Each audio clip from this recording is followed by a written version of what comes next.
Well, good morning, everyone. We're finally ready to go here. Welcome to July 14th Neighborhood Community Service Public Health and Safety Committee meeting, as formerly known, but in the future was referred to as neighborhoods. So glad to have everybody here. I'd like to go ahead, starting at my left with Mr. Delaney, do roll call. Good morning, Bill Delaney, Mayor's Office. Brandon Russell, Council Research. Mary Stefopoulos, Office of General Counsel. Philip Peterson, Council Auditor's Office. Michael Boylan, District 6. Ken Amaro, City Council, District 1. Randy White, District 12. Mike Gay, District 2. Good morning, Chris Miller, at-large, Group 5. Ron Salem, Group 2 at large. Good morning, Tyrone Clark Murray, District 9. Good morning, Kevin Carrico, District 4, just visiting. Nick Howland, at-large, Group 3, just visiting. Joe Carlucci, District 5, just visiting. All right, thank you all for visiting this morning. Before we get started, I'll go ahead and give the floor to our Council President, Mr. Carrico, to give us some instructions. All right, thank you, Mr. Chairman. Not really instructions, just words of encouragement. You know, I'm looking around the dais here at this committee, and we're talking about neighborhoods and public safety and people that care about community and being safe. I don't think I could have assembled a better group. Mr. Gay, I'm putting my trust in you to chair this committee because I know you'll do the work, and I know you care about your community and the community as a whole. So I'm just looking forward to seeing your work. And you got a great vice chair over there who, if I had to guess, you look at that wall of presidents right there, I don't think there's ever been one that cared more and did more for public safety in the history of this consolidated government. So I think this is a great crew. I'm very encouraged to see your work. And I will just ask one thing while I have the mic before I return it back to you. I would ask for a deferral on item 11. I just need some time to get back from vacation and then have some conversations whenever we have new companies coming to town. It's always good to be able to sit down with them, look at their track record, and check with staff and make sure everything is well and in order. I'm sure it won't disrupt too much, but I've just kindly requested a defer on that. Thank you. Very good. Yes, sir. Councilman Howland, do you have anything you wish to add? Mr. Chair, thank you. No, I think our president said it all. I'm excited to get going on a new council year. I think it's going to be a great one. I'm looking forward to it. And thanks for, I think you're going to let me pull up a bill earlier in this agenda when you start. Thank you in advance for doing that. All right. Thank you, Vice President. And Mr. Carlucci, do you have a bill here you're specifically on? Okay. All right. Well, that'll be early in the agenda. Very good. All right. Appreciate y'all being here. Moving forward, so run through our agenda of action items. We'll start with 0966. That will be deferred. 0189. That will be deferred. 0361. That will be deferred. 0386. We'll take action on that. 0393, we'll amend and take action on that. 0394 will be deferred. 0421, that will be moved up as our first item on the agenda for action. 0422, that will be deferred. And a little bit, when we get to that one, Councilman Dr. Salem will have some comments in regards to that. Number 9, 0423, that will have action. 0424, that will amend and have action. Item number 11, 0425, that will also be deferred, and Dr. Salem will have some comments in regards to that. Item 12, 0426, that will amend and have action.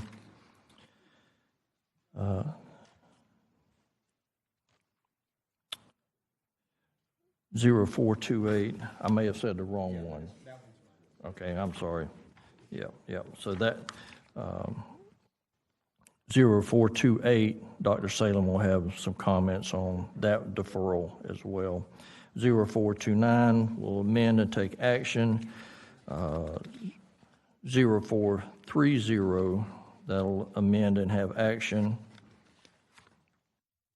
0431, it'll also amend and have action. Item 17, 0432, amend and have action. 0433, we'll take action on that. Is that the only one you're here for, Councilman Carlucci?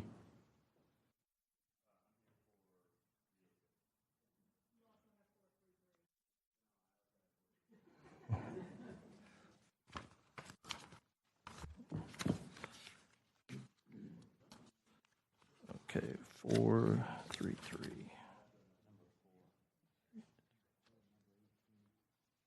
Number 4 and 18. All right, so number 4 and 18 we'll take right up after Councilman Howland, Vice President Howland's bills.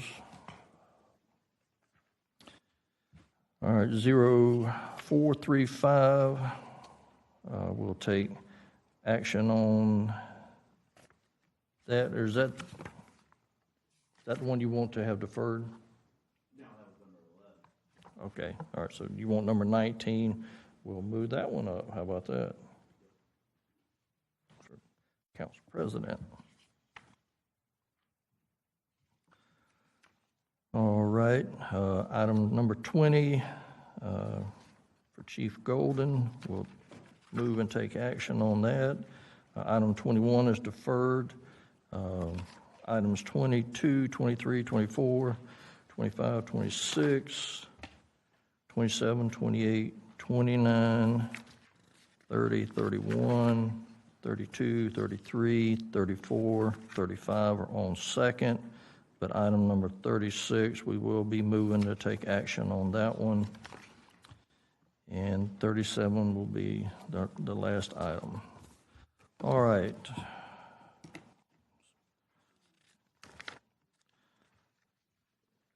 So item 2024-90966. Oh, thank you. Thank you, Colonel Miller. We'll go ahead and, before we move into the agenda, we'll go ahead and do our public comment. And we'll allow 3 minutes on public comment. But I highly encourage stay on particular items that are on the agenda. If it's not on the agenda, we need to move on. So have a little mercy with me on some of the names here. I'm going to try to pronounce. First one, I'll say your first name, Manisha. And when you come to the podium, if you would, just give your name and address for the record. And you'll have 3 minutes as soon as you approach the podium.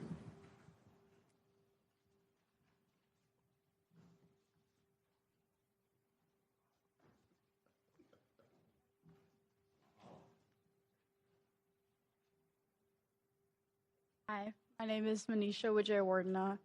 My address is on file. I'm here representing our Save Mosh petition for the Museum of Science and History. My sisters and I have been, or my younger sister Himashi, she is the president of the volunteer program there, and she wants to stop the removal of the museum, which is set to close on September 1st. There's supposed to be a reopening, I think, in 2028, but they're similar to other projects in the city. We are not confirmed whether that will be happening. So we wish to promote the keeping of the mosh and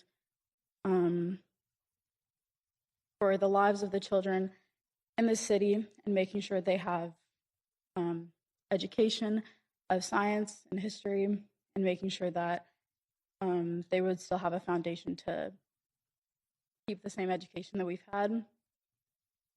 Thank you. All right, no, please no public display of approval or disapproval. The next speaker is Himashi,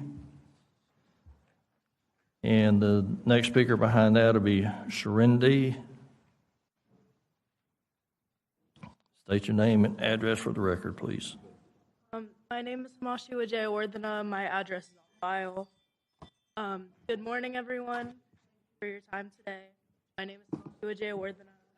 I've had the honor of volunteering at the Museum of Science and History here in Jacksonville, earning the Gold Presidential Service Award within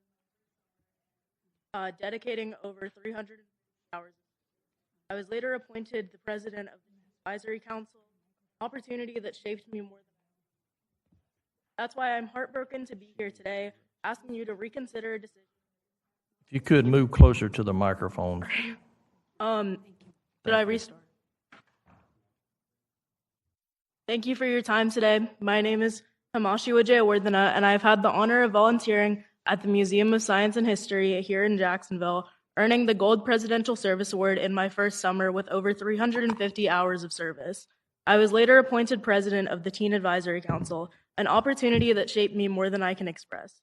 That's why I'm heartbroken to be here today, asking you to reconsider a decision that impacts not just me, but countless others in a sudden move by the City Council, Mayor, and Mosh Board of Trustees. The museum is now set to close until at least 2028, and staff were let go, volunteer programs were dissolved, and the rest of us, teens, education, families, were left stunned and scrambling for answers. The phrase utilized of anticipated in 2028 doesn't promise a return even after 3 years. It's vague, and with the $50 million from the City of Jacksonville already committed to the Genesis project, it's clear we have the funding and ambition, just not the right priorities. I've been told directly by Mosh leadership that the next 3 years aren't a priority, but that gap will affect an entire generation, punishing students already set back by the COVID-19 pandemic.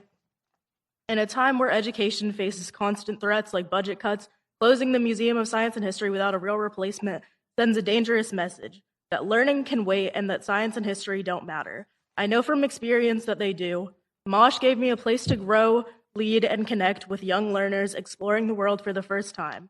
Through the Teen Volunteer Program, I've met incredible peers who are smart, kind, driven teens who have found purpose through service. Mosh isn't just a museum, it's a community cornerstone.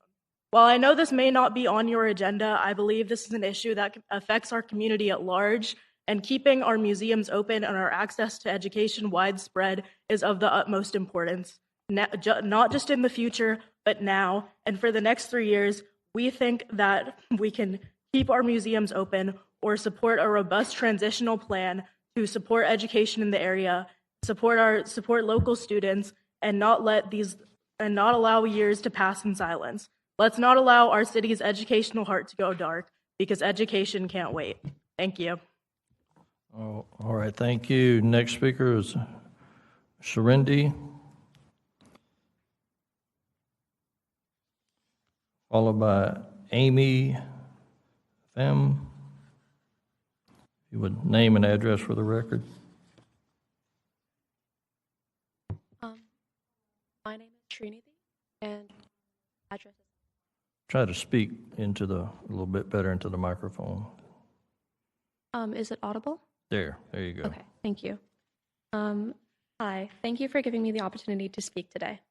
My name is Srinidhi, and I'm a rising senior at Creekside High School, and I serve as the Vice President of the Teen Advisory Council at Mosh. I'm here today because, like many in this room and in our community, I'm deeply concerned about the closure of Mosh in September. It was at Mosh where I had fallen in love with education and science, and where I had met some of the most incredible, inspirational, and intelligent people I know. After dedicating nearly 200 hours of my life to the museum, I can confidently state that the Mosh's influence on the city of Jacksonville is nothing to scoff at. I have seen so many people from so many different backgrounds come together as a community for the collective love of learning and curiosity.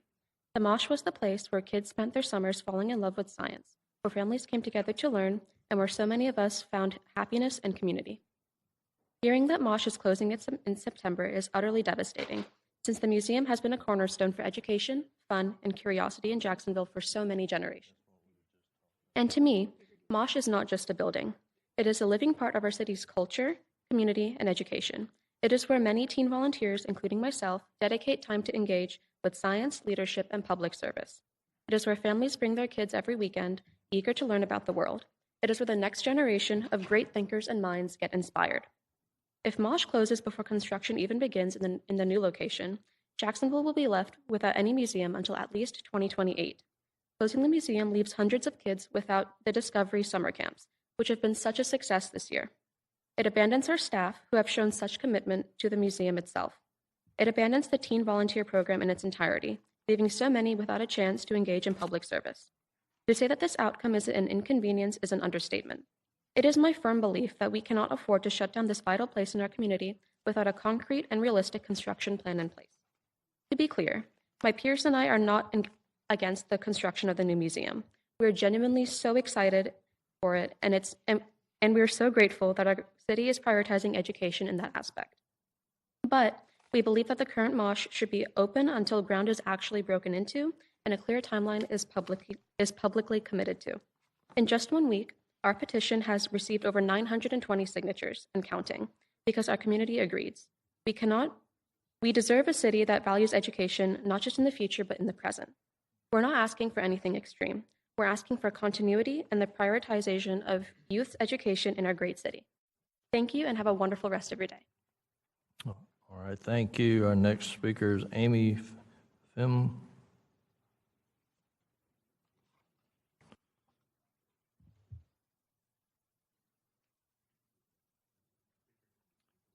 Name and address for the record, please. Name is Amy Pham. My address is on file. The Mosh Museum offers a fun and engaging experience to families as a whole and inspires children to come back and learn more. This museum is a benefit to anyone of any age, being absolutely substantial to the growth of these kids, as well as providing jobs and volunteer opportunities to teens and adults who are looking for a job, including me, who they have allowed me to become a volunteer at this museum. And I've been able to witness firsthand how they inspire these children to grow and learn. This museum has been around for so long. It has garnered a huge community who have been raised by this museum through their programs. Closing this museum will devastate the people of Jacksonville. All right, thank you. Our next speaker is Sivali.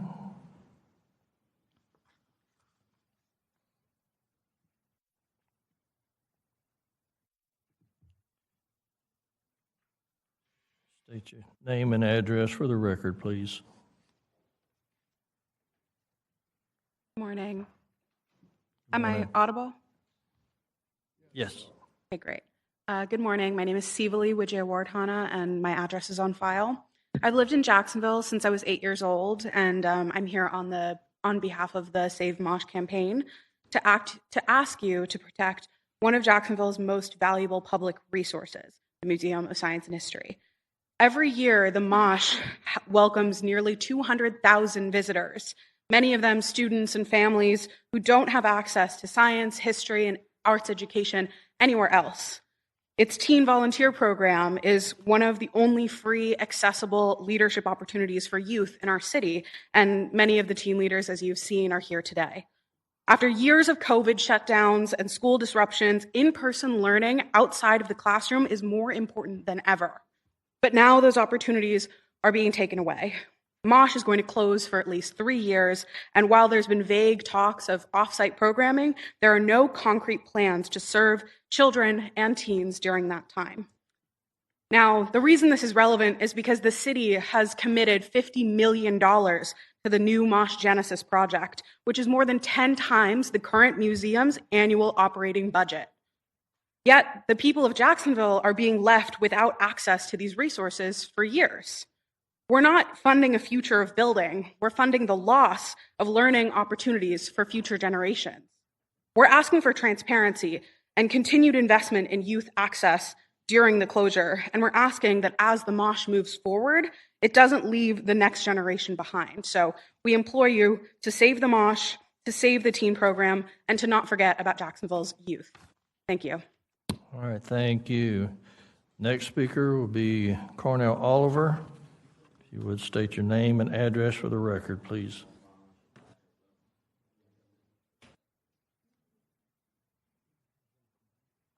Yeah, my name is Carnell. Address is on file. It feels good to be back to into the city that made me the man I am and learned everything I need to know. I want to say something to you. My point is very specific and focuses on the budget. My public comments are, I'm here today to address critical challenges that remain unsolved in our city. The exclusion of Black American freedmen in Jacksonville, Florida. The economic wealth for Black Americans in this community has been completely deprived. We're foundational in this country. We're the one group where cases are pushed to the Supreme Court, they highlight the 14th Amendment. That amendment wasn't meant for everybody. It was meant for people who sacrifice and earn their right in this country. So here's my proposal to you. There are a number of things that I want you to look at. Number one, create more public housing for Black American freedmen in Jacksonville. With the land that you have access to and the ongoing litigation with Lord Street Trio, I want that land taken, transferred over to Jacksonville Housing Authority, give them the capacity to create permanent housing. Because I see what's happening in this community. Gentrification is on steroids, and it's getting out of hand. A lot of us are the foundation of this country. And I take that personal. I went to Washington, D.C. I stayed there for a year. During the COVID-19 situation, there was no oversight for that federal money. But I learned a great deal. Now I'm back to reinforce what I've learned. I want a higher level of accountability. I want genealogy. I want DNA testing so that everybody that is just like me, a descendant of Buffalo soldiers who fought in the Civil War for freedom. When you take an oath of office, you got to remember, when you hold that seat, the Constitution that highlights who I am in this country is the 13th, 14th, and 15th Amendment. Without me, you will not be where you're at. This community, this state, this nation owes us a gratitude, a respect, restitution going back to the Southern Homestead Act, the credit union. This system has divided my people because the simple fact we never knew. But how many of us are actually learning? We're learning in ways than you ever can imagine. I came back for the mayor's race and the governor's race because those are two most critical issues I got to take on. All right, next speaker is it Josie Jansen?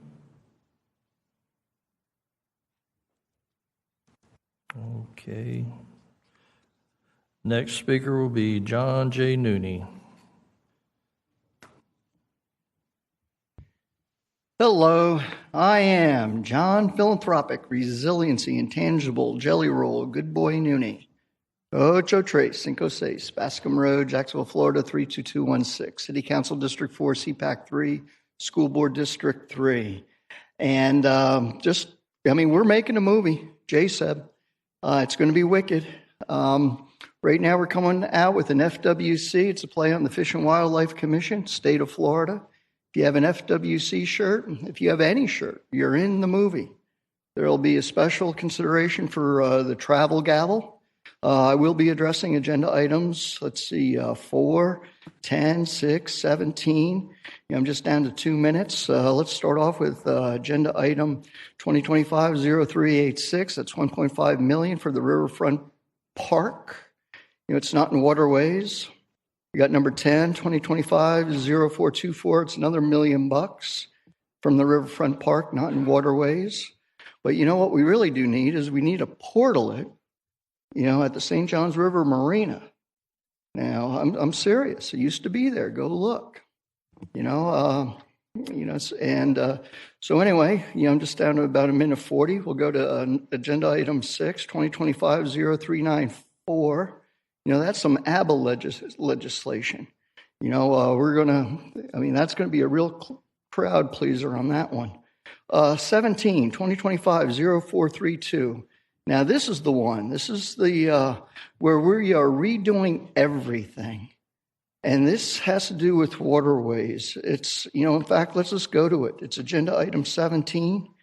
And remember, public participation 2017-160 has been removed from the Jacksonville City Council Legislative Committee process. So anyway, what you're doing here, this is watercraft regulations. It's citywide. When you saw the original legislation, it was like a page and a half. And, you're going to have the Environmental Protection Board. You're going to be giving them unbelievable powers. At the last Environmental Protection Board, under, you know what? They weren't even on the agenda. You know what? And the last thing you want to do is to give a board like this the unbelievable power for our waterways, especially, when it comes time to, hey, it's getting close to Thanksgiving. We're not meeting here. We're not meeting in July. So theoretically, you are consolidating our entire waterways enforcement stuff to a board, in a sense. And I'm serious. So anyway, it's right here. And you look at all the different things, and I'm out of time already. Thank you, Mr. Nooney. All right, well, thank you for listening. All right, moving on to our action items. We'll go ahead and jump to item number 19 for Council President Carrico. Can I get a motion to approve? I got a motion and a second. And any discussion?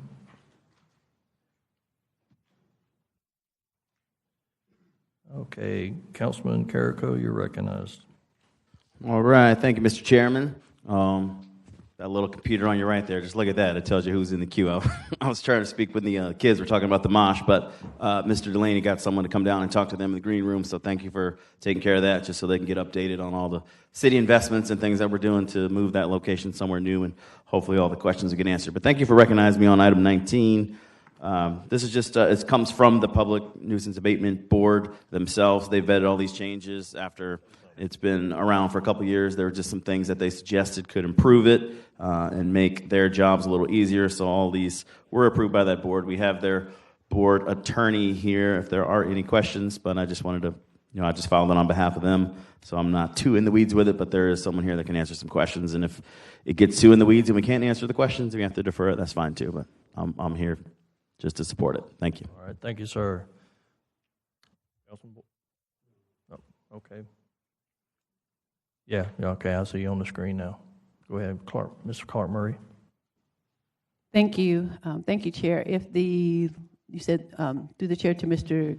Councilmember Carrico that their lawyer is someone who's here to represent the PNAB or, hey, good morning. Go ahead and introduce yourself. Good morning. My name is Laura Hartung with the Office of General Counsel. Thank you for being here. So I'm just curious as to first of all, we refer to as PNAB, and it does a great job. Was there any particular reason for some of the changes? Were there like complaints from the current board members? What were some of the reasons for some of the changes that are being made? Yes, ma'am. Through the chair to the board, the changes were each requested by the current board. I performed some research to find out what changes were within our authority to make and what changes had been enacted by other PNABs throughout the state of Florida based on the changes that were available to the board. These were the changes they thought would best serve the board going forward. Okay. And so were there those who came under an order from, through the chair, came from under an order for whatever the violation that caused them to be identified by the PNAB? Was there any complaint about the fine cap? Do you want to be able to extend the fine or decrease the fine? What was the impetus for that particular change? The worry with the fine cap is that for small businesses, the fine cap is effective. But for larger businesses, larger bad actors, it's not. We've had a current property under the board's jurisdiction for about a year and a half now, where it's a national company, the $15,000 fine cap doesn't work as a deterrent. It encourages the property to instead max out the fine and then wait out the board's jurisdiction rather than make substantial changes. The fine cap is statutory, so removing the fine cap in this ordinance does not have any effect at this time.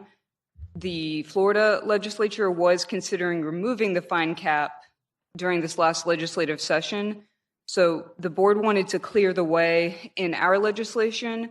So if the legislature should take up that issue in the future, that there would be nothing at the city level preventing the board from taking immediate advantage of that. Right. Thank you so much for that. And I know that PNAB is very effective, so I am supportive of the changes that they make because, once again, I have one of those properties who are under a PNAB order. And so it's been effective to this particular point. So if it needs tweaking in order to make it more effective, I'm 100% supporting it. Thank you so much. Thank you, Chair. All right, thank you. Any more questions? Okay, no other questions for speakers. I'll go ahead and open the ballot.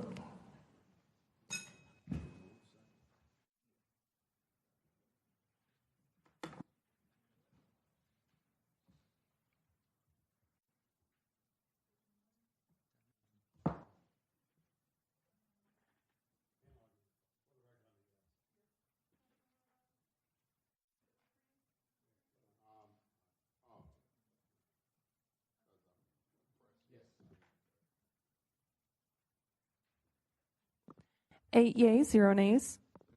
All right, thank you. By your actions, you've approved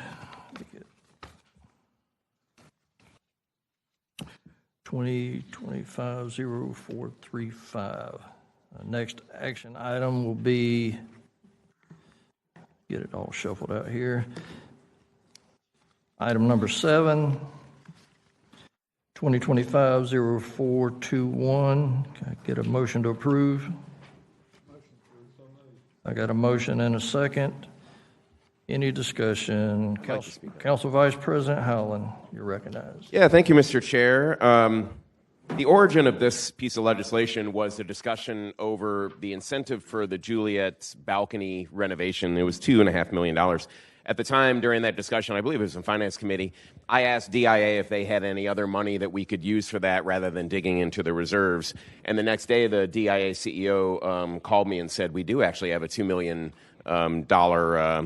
amount that's sitting there that is money left over that had been appropriated as part of a forgivable loan for the Lord Street Trio, and that project didn't move forward, so this money was just sitting there and could be used. And we ended up supporting the Juliet's balcony, but what was interesting to me was that this was a pocket of value out there outside of City Council that we didn't know existed until we queried that. So I immediately started the legislation to return that $2 million to the reserves where it came from when the original forgivable loan was approved. And I think we should keep in mind that we should be doing that frequently, looking for those pockets of value and making sure that if they are somewhere, they're not going to be used as intended, that we bring them back to the reserve so this council can appropriate them on projects that are the highest priority to us. That's the origin of this. Thank you, sir. Thank you. Thank you, Vice President Allen. Dr. Salem.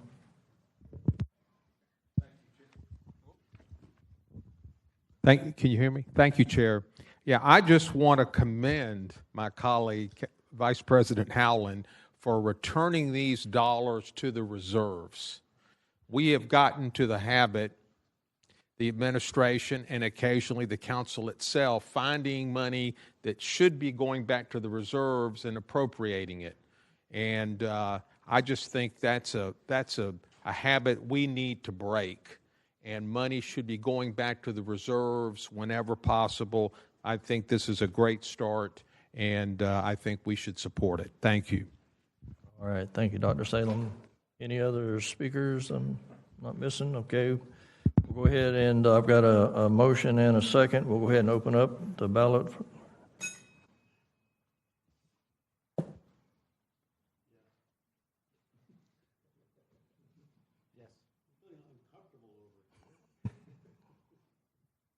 7 yeas, 0 nays. Thank you. By your actions, you've approved 2025-0421. Thank you, Mr. Chair. Thank you for being here. Next action item, we'll go ahead and move up item number 4, 2025-0386. Can I get a motion to approve? I've got a motion and a second. Any speakers? Councilman Carlucci. All right. Thank you, Mr. Chair. Yeah, I'll be brief. Just want to kind of give a explanation of kind of the origin of this and how it came to today. Last year's budget, these dollars were actually put below the line in order to kind of fine tune the construction cost, get everything a little bit clearer. And DIA did that. They've taken the design from 25% to 75%. They've got construction costs worked in very, very almost as close to the final number as possible. So we felt that now is the best time to move this money back above the line. These are CRA dollars. These are not general fund dollars. And this is going to be for the restaurant at Friendship Fountain. So it's going to be improving the culinary scene on the river here in Jacksonville, specifically District 5. So we're looking forward to that. I'll be here for any questions. All right. Thank you, sir. Next, Councilwoman Clark Murray. Thank you, Chair. Through the chair to Councilmember Carlucci, or is there a representative here for the property, or are you the only person representing them? Okay, if someone from DIA would come forward.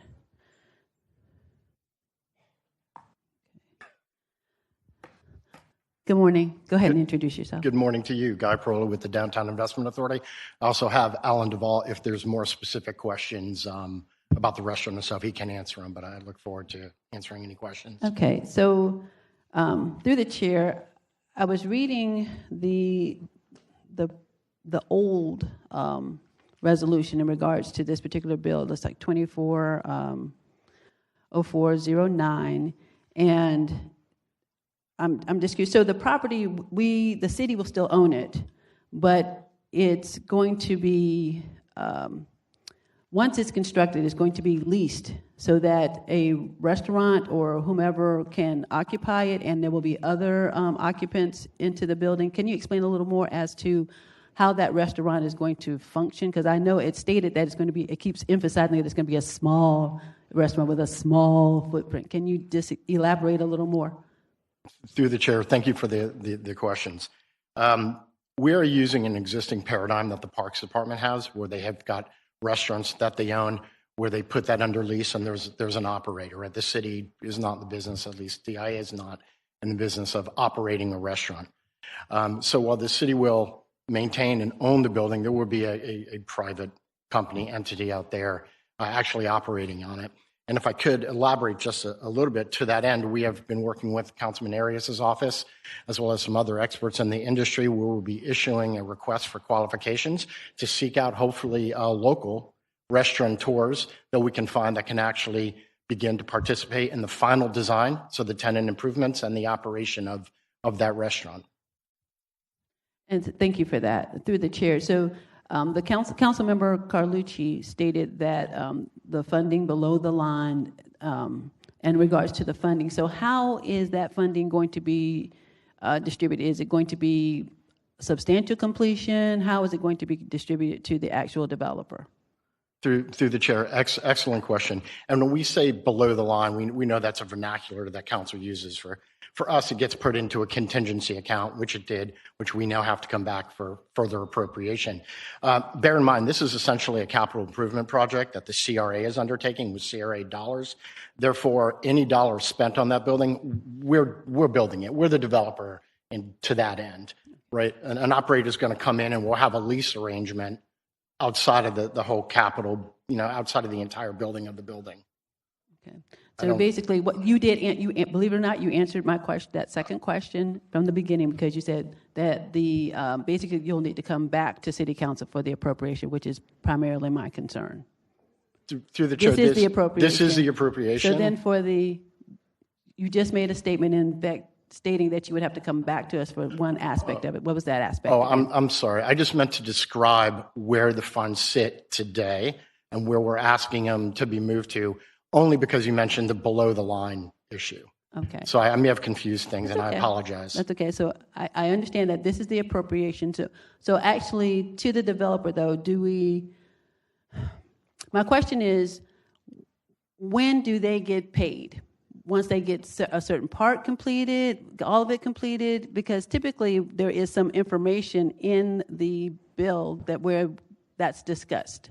So if he may not be the person to answer that question, if someone else, Mr. Fopoulos or Mr. Peterson, if you can answer that question, that would be great. Because that was one of my greatest concerns too, that we're not handing someone $1.5 million or 1.7, and then we don't know what's happening with the money. Through the chair to Councilmember Clark Murray, these dollars are going to the actual construction of the restaurant. DIA would then, at a later time, enter into an agreement for an entity to operate the restaurant. So these dollars are not going to anyone other than the building of the restaurant. So I think that addresses your concern. No developer is being paid with these dollars. That would come at a later standpoint, depending on the agreement they're able to work out with an operator. All right. Thank you for that. Thank you so much. I appreciate it. Thank you. Thank you, Chair. Thank you, Councilman Amaro. Thank you, Mr. Chair. I've just got a couple of quick questions for Mr. Parola, so I can visualize exactly where's the footprint of this property. To the chair, excellent question. If you are staring at the river at Friendship Fountain, it will be to your left, so it is going to sit between the fountain and the Related Groups project. Thank you. You said you're engaging local restaurateurs to come up with a design that would make it, I guess, effective. Did I hear that correctly? Through the chair, we are turning over a level of a building that's still going to require a tenant to come in and make specific changes to suit them and their needs. That's what I meant by that. But we are providing what essentially would be a cold, dark shell of a building. My third question through the chair, because of the location being on the riverfront, who are you seeking to be a possible tenant? Because I would think that given its location, you'd want to have someone like a 4-star Michelin restaurant or something of that nature, something that really makes it a destination. Through the chair, and thank you for that question.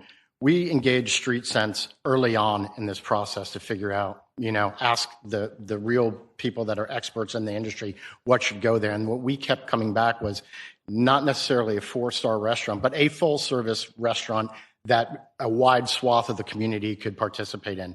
When I say a local operator, it's because this is a 2,700 square foot restaurant. We're not going to get necessarily a national operator. And we have been working with Councilman Arias's office and the contacts that he has so that we can cast the widest net to get local restaurateurs. Okay. All righty. Thank you, Mr. Chair. Those are the 3 questions I had. One more, I'm sorry. It's 1.5. Can you get it done for that? Are you going to be able to hold a line? Because through the chair, great question. We're looking at about a $3.2 million construction. This is the first tranche of the construction dollars through this appropriation. I believe it's August 14th when DIA comes in front of the Finance Committee. You'll see on our budget another 1.75 that we're asking to be appropriated. Again, all of these are tax increment dollars, so we're not coming to the general fund. I get it. The legislation, as it seems now, it looks like it was going to be 1.5, so I'm glad you clarified that this is nearly a $4 million project. Of course. Thank you. All right, thank you, Councilman Morrow. Through the chair to Councilman Carlucci. I was asked to come up here. We have design, 70% design, as Councilman Carlucci mentioned, and we're happy to send it out to the committee as well as the rest of the city council. It is not fully complete, as Mr. Parola pointed out. We do want to engage an operator so they can help with the interior build out and that final design of the actual interior kitchen, order area, bar area. All right, thank you, Ms. Clark Murray. Thank you, Chair. Through the chair to the DIA representative, just if the design is the same as what was included in the bill, I don't think you need to, but if you have additional design layouts, that would be fine. But if it's the same design that's in the bill, then I don't think we need to receive that again. It's a part of the bill. Thank you, Chair. All right, Mr. Carlucci. Okay. No other speakers. We've got a motion to approve and a second. Go ahead and open the ballot.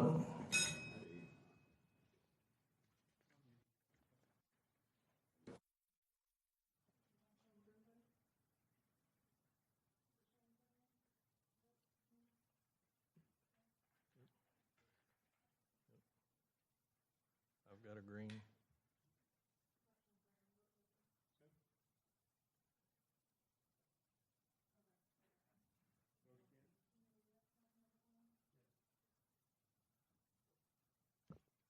Seven yeas, 0 nays. Very good. By your actions, you've approved 2025-0386. I believe the next item we need to move to is item number 18, 2025-0433.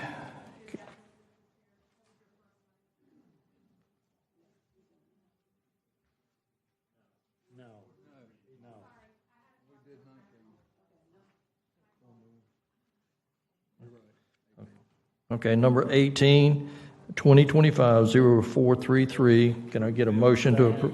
Okay, I got a motion and a second. And any speakers on the queue? No. Councilman Miller. Thank you, Mr. Chair. Through the chair to Councilman Carlucci, I just want to clarify. Was this $40,000 from your original amount that was designated way back when we say this is a special council contingency account? Is this from your original tranche that we were all given set amount from? Okay, yeah, through the chair to Councilman Miller. No, I remember back when we were having our neighborhoods committee meeting, there was a bunch of these that kind of kept coming and coming and coming. This isn't one of those. This is just a new project that is $40,000 for the only library that we have up in San Marco for District 5, and it's just doing new landscaping and irrigation because right now if you go up there it's basically like a desert. So this isn't from my original one like 2 years ago that we were having all those come through. All right, thank you. And through the chair to the auditors or general counsel, where are we in the overall amount left in here? Will we be continuing to see additional legislation coming through here? Where are we in this account? Through the chair to Councilmember Miller, prior to this appropriation, there's about $400,000 in that account.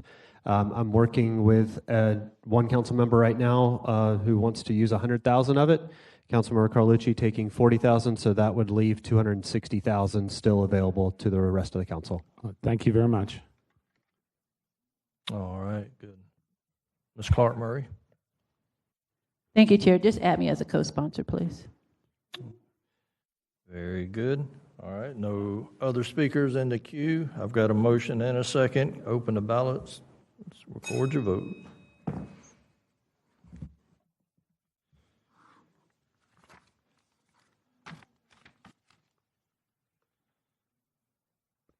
Seven yeas, 0 nays.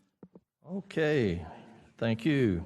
Now we'll be able to move back and start at the beginning of the agenda. All right, item number 1, 2024-0966, deferred. 0189 is deferred.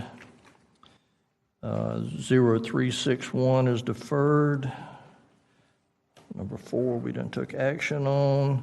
The next item is 2025-0390. Can I get a motion to amend? All in favor, say aye. Aye. Any likewise by that passes. Can I get a motion to approve as amended? I've got a motion and a second.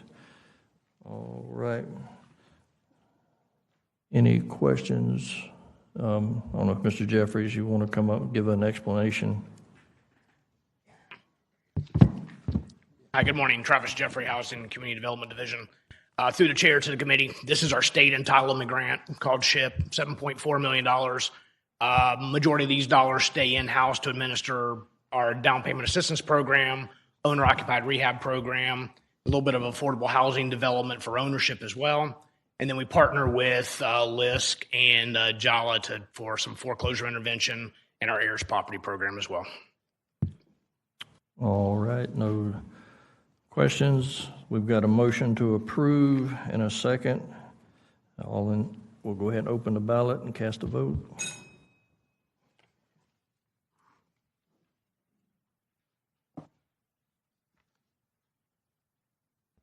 Seven yeas, 0 nays. All right, by your actions, you approve 2025-0390. Next item, 0394 is deferred. Number 7, we've already took action on. Number 8, 2025-0422. We're going to look to defer in that, and Dr. Salem, I believe, has some comments. Thank you, Chair. Through the chair to the committee, I've done a lot of research on our group health fund and the issues with our health insurance, particularly over the break, and spent a lot of time with the auditors. We have presently roughly a $4 million hole in our group health fund. That fund had about a $40 million positive dollar amount 4 or 5 years ago, but it's deteriorated to where now we are in the hole. And that cannot stand by the end of this budget year. By September 30th, that needs to be corrected. We will be closing the books on our third quarter. We have closed the books on our third quarter. We will have a report July 31st on the results of that, and the auditors will report to the Finance Committee the exact dollar amount that's needed to bring that fund back to zero. That's one thing I'd like to wait on until we have a very specific amount and not put $8 million in there. Number 2, I am quite concerned about our health care plan. We are looking at a yearly $20 million deficit between what we charge for premiums and what we're paying out in health care benefits. We are self-insured, which is a great thing, but that, in my mind, that $20 million hole yearly is going to get larger and larger. I am working on I have found some dollars and will be putting forward a bill to bring in the Bailey Group as a consultant. I've had some brief discussions with the administration on this. The Bailey Group is the firm that consults with police and fire on their separate plan, and they've had some significant success in reducing their health care expenses. I'd like to bring them in and correct and get their feedback, work with the administration to see what we need to do with our plan to get it more in line with the dollars that we're bringing in. And I'm working with Ms. Stephanopoulos and the Bailey Group as we speak to get that bill filed and bring them in. So by mid-August, we should know the exact amount that we need to bring that fund up to zero at least, and then we can go from there on how we want to approach this going forward. So that's the purpose of the deferral. Thank you, sir. Councilman Amaro, you recognize. Mr. Chair, through the chair to Council Members Salem, just my life experience, when you have these kind of dilemmas in any kind of entity, it usually translates into premium increases for the beneficiaries. So At some point, I presume that's going to be the end result, that even though it's a self-insured fund, that every participant will have to end up paying more. That is not my goal. Through the chair to Councilmember Morrow, I think, for example, the prescription drug plan that the city has right now and the rebate situation we're in, which I know a little bit about because I've dealt with it for almost 50 years, I don't believe is sustainable. The police and fire have already moved to a different prescription drug plan, which is saving them millions as compared to what we're paying. So I think that's one aspect. I think there are changes to the plan itself that can be made that can save us dollars. The reality of all this, the administration has to make these changes. All we can do is present options, which is why that I want to work with the administration if we're going to bring in this consultant to see what structural changes can be made.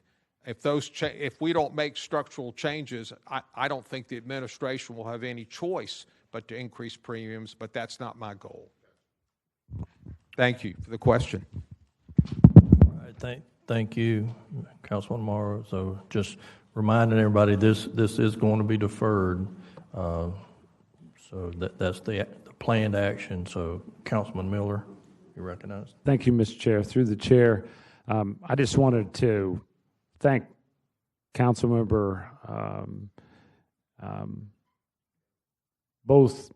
there are other folks as well, but Salem for looking at this particular issue in this way. I looked at the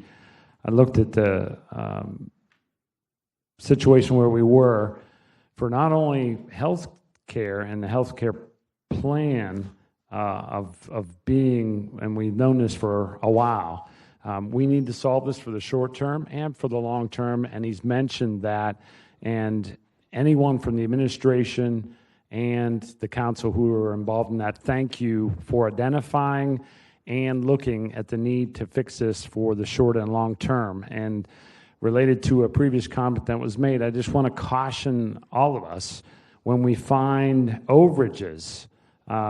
This shortage was 2 lines away from an overage. I would ask that when we look at that overage, we don't see it in an isolated manner and say, there's additional funds that we could transfer, we could use for something else. Let's make sure any of those areas we're short in, and I know finance is doing this, but let's look at those before we introduce legislation to transfer funds to another project. So thank you to everyone involved in this. We have to keep this up in all respects, but to Past President Salem, especially for spearheading this particular one, thank you very much. All right, thank you, sir. Ms. Clark Murray. Thank you, Chair. Through the chair to Mr. Weinstein or Mr. Delaney, whomever wants to speak in regards to this particular bill.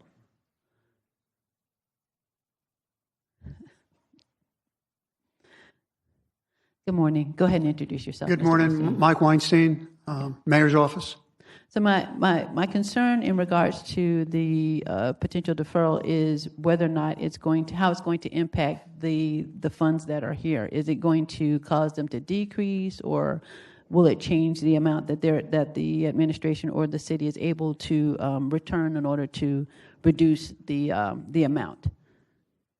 If in fact it doesn't get sideways and Councilman Salem does come back with a different number that's closer, the deferment won't be critical unless the deferment starts some other idea that it's not going to be there when we need it. Part of the problem we have is that police and fire left our fund. Police and fire were the healthiest of the group, and police and fire went their own way, and the rest of us that stayed we're in a group that's not quite as healthy as the ones that's left. That's why the challenge is there. But the deferment, if that's what the councilman wants, that's fine, as long as ultimately, pretty soon, we replenish the dollars. And hearing him, he believes that that's the right thing to do. All right. Thank you. Thank you, Chair. Thank you. Dr. Salem? Just one other point. We don't know today what the mayor has proposed in her budget, any changes to the group health plan.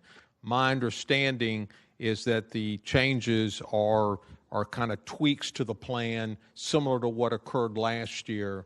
I don't know that for a fact, but that's my understanding, which is, in my mind, makes it more important that we bring in someone that can really review this plan and advise both the administration and the council of some long-term structural changes that we need to make to reduce that $20 million deficit. And I can shed light on that just in 30 seconds. The union negotiations are still going on, and the premiums, if they're going to be adjusted, would be adjusted within those negotiations. Right now, there's no adjustment that's being discussed, but that contract will ultimately come to you as well. Through the chair, if I continue, do we still have unions? My understanding is that they disbanded, but are they still representing themselves? Can you clarify that for me? I think some were disbanded on the votes that they required and they didn't get it, and some are still in existence. So who are you talking to? I couldn't tell you the particular union number or name. Employee Services would, but I know there are ongoing negotiations happening, so there's at least one. Would that occur in this budget? It depends on when the negotiation ends, but the budget that was submitted assumed no adjustments because the contracts weren't done, so we couldn't assume any adjustments. So it makes my point even more important. Thank you, Mr. Weinstein.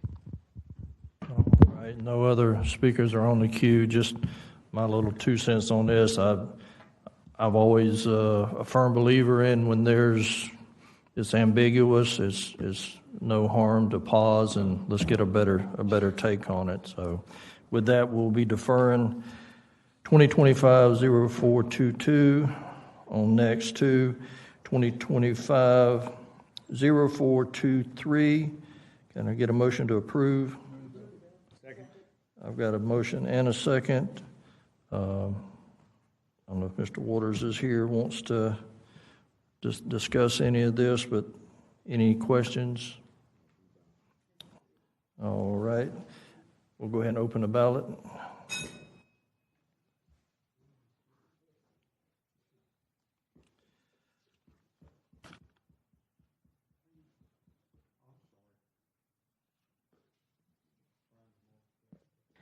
Seven yeas, 0 nays. Very good. By your actions, you've approved 2025-0423.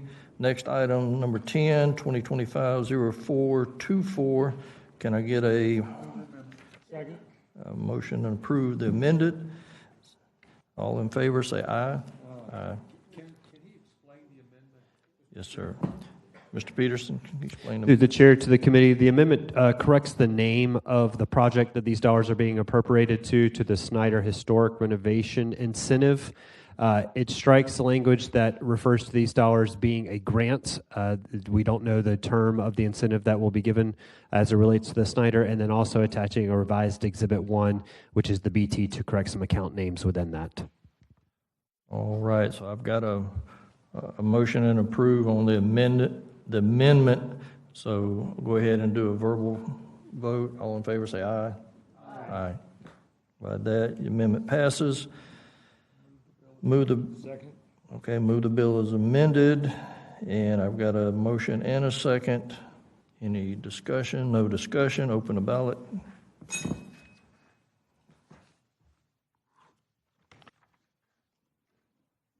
Seven yeas, 0 nays. All right, by your action, you've approved 2025-0424. Next item, number 11, 2025-0423 has been deferred. I'm sorry, 425. Thank you, sir. That has been deferred. Next item, number 12, 2025-426. Do I get a motion to amend? I got a motion and a second.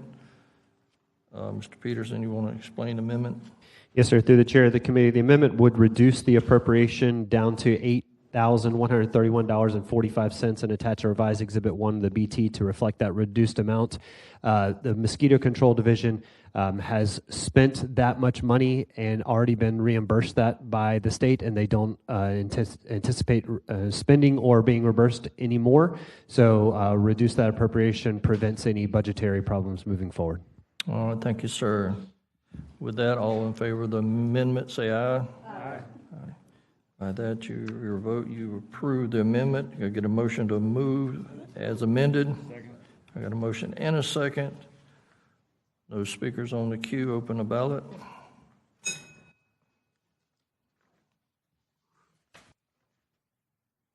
Seven yeas, 0 nays. By your vote, you approve 2025-0426. Next item, 13, 2025-0428 is.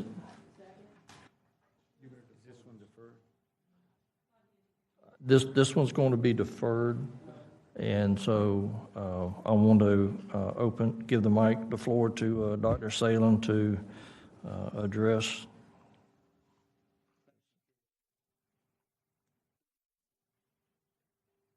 Thank you, Chair. Through the chair to my colleagues.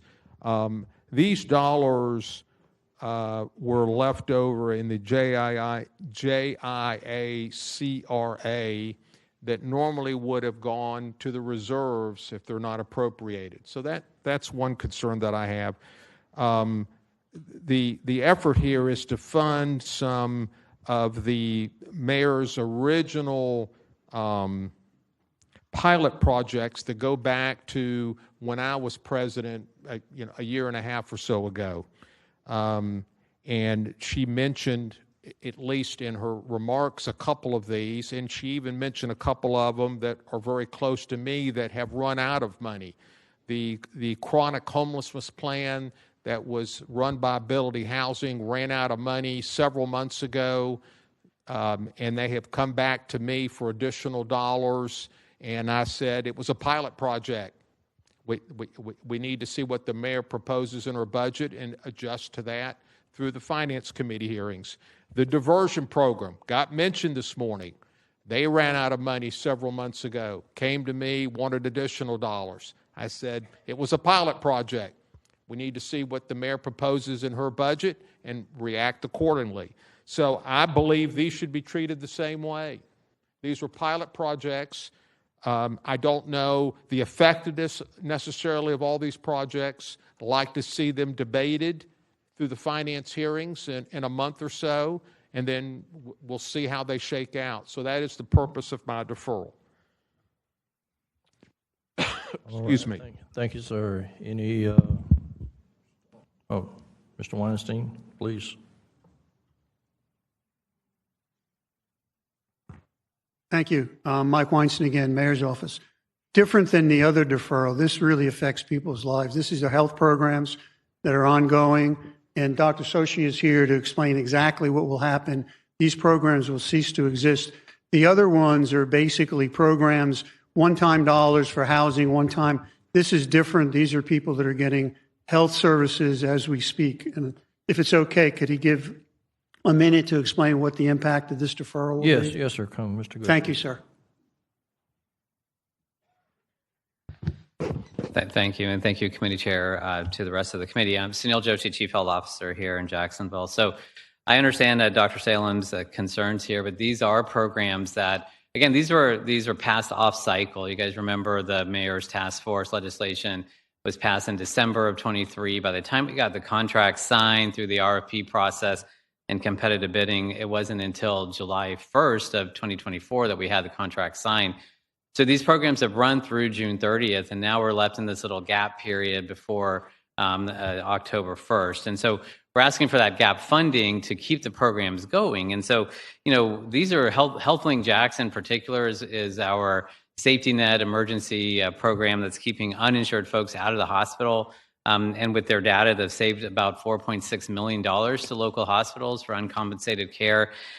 We would not be able to run that program for the next 3 months if that's the case.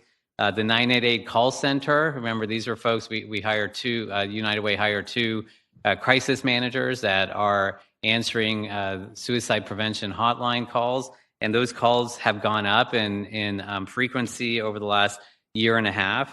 So they've taken 10,778 calls just in the first 3 quarters since July of 2024. And 85% of those calls are answered locally, and they have a 98.7% de-escalation rate. So these are folks who are not going to the emergency room or being hospitalized because of a mental health crisis. Again, without that funding, we would lose those 2 extra crisis managers. You guys all know the great work of the Northeast Florida Healthy Start Coalition, and they've engaged over 266 women. 81 of them are pregnant or were pregnant during the time, and have done home visitation for 100% of those. And then our Urban JAX Elderly Food Insecurity Program, which has been a tremendous success. When we started this program in July of 24, there were 2,837 seniors on a waiting list for a hot meal. They have served an additional 1,881 seniors with this program. They've reduced the waiting list by 66%, so it's now down to 956. Have served over 210,000 meals just with this extra funding. And in survey data with these participants, 94% of them now no longer consider themselves to be food insecure. So these are programs that have done great work through the first 3 quarters. We're just asking for this gap funding to get us to where we can deliberate this during the budget hearings in a few weeks. And I'm here to answer any questions too. All right, thank you, Dr. Goshi. Let me go to Councilman Amaro, and then I'll. Oh, okay, yes, sir. Go ahead. And then I'd make a couple comments. As I said, those were pilot projects, December 2023, that we approved when I was present through the budget. We've got chronic homeless people on the streets that I wanted to help, but there was no money. The money ran out. The diversion program of $1,500 per person that I thought was a terrific program. I've had a presentation from Souls of Akron Hall how effective it was in keeping people off the street. The 988 program that he mentioned, we have appropriated $200,000 to them just recently. That program will not go away. What I'm asking for is a deferral, and the chair has already agreed to that, just so we can evaluate this through the budget process. That's where it should occur. They were all pilot projects, every one of these programs. And I don't think we should be picking and choosing at this point. And I responded to ones close to me that there was no more money, period. Thank you. all right, thank you, sir. Councilman Morrow, you recognize. Thank you, Mr. Chair. I just wanted some clarity. If I'm hearing Dr. Joshi correctly, these dollars are supposed to get you to September 30th. That's correct. Through the chair to Councilman. So if the monies are not appropriated, the program dies tomorrow. That is correct. These programs have used these dollars for, they would no longer be able to use those dollars for. And a deferment would do what, essentially? I mean, so for instance, with HealthLink JAX, that means that all this momentum that we have built for that program, all the marketing that our partners have done to get the word out about the program would have to stop. And so people will still be calling those numbers, and they would have to turn them down, basically, at this point. And then the same thing would be true. I mean, I don't know whether or not the United Way is going to be able to continue to hold on to those 2 additional crisis managers that they hired. Again, it doesn't mean that the program stops. What it means is that the ability to answer the phone at an 85% pickup rate will go down as you start to see the number of calls go up. And so, yes, I do think that we'd have an issue in terms of number of folks that are going to the emergency room again for mental health related issues. And then our elderly food insecurity, without these dollars, that extra 1,881 folks that are being fed in the last 3 quarters will very likely go away.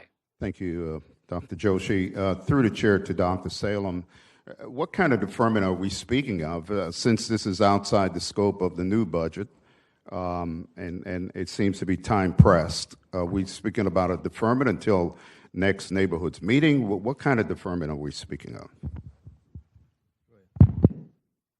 I would say these programs ought to be debated with the programs that I mentioned that were very close to me that I partially funded and go into effect October 1.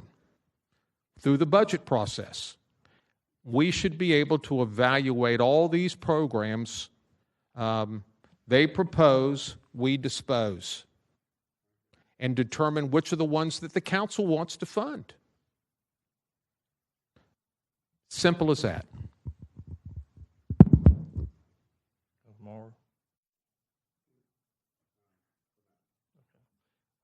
Councilman Boylan.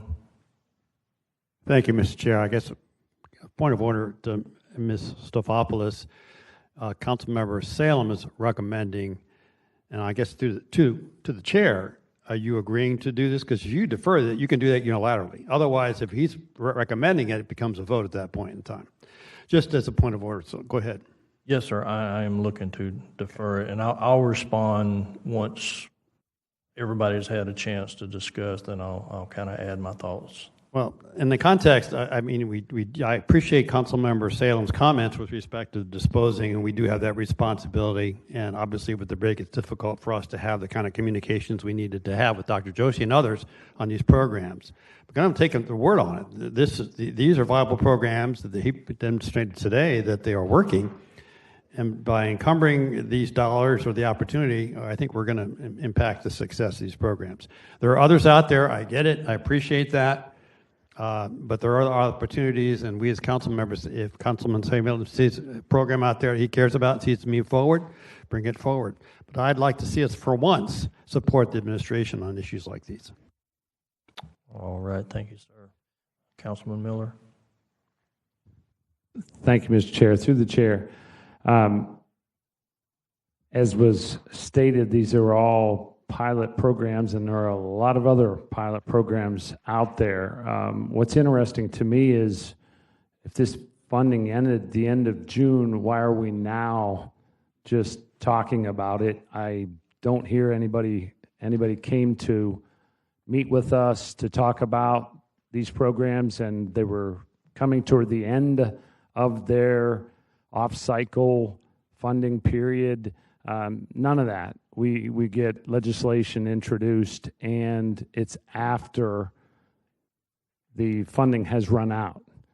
So I just don't get the timing. I don't get why wasn't somebody on top of this and the sense of urgency. This isn't a surprise. We knew what the length of these contracts were, what the appropriated dollars were. That they were off cycle and went through June. So I don't understand.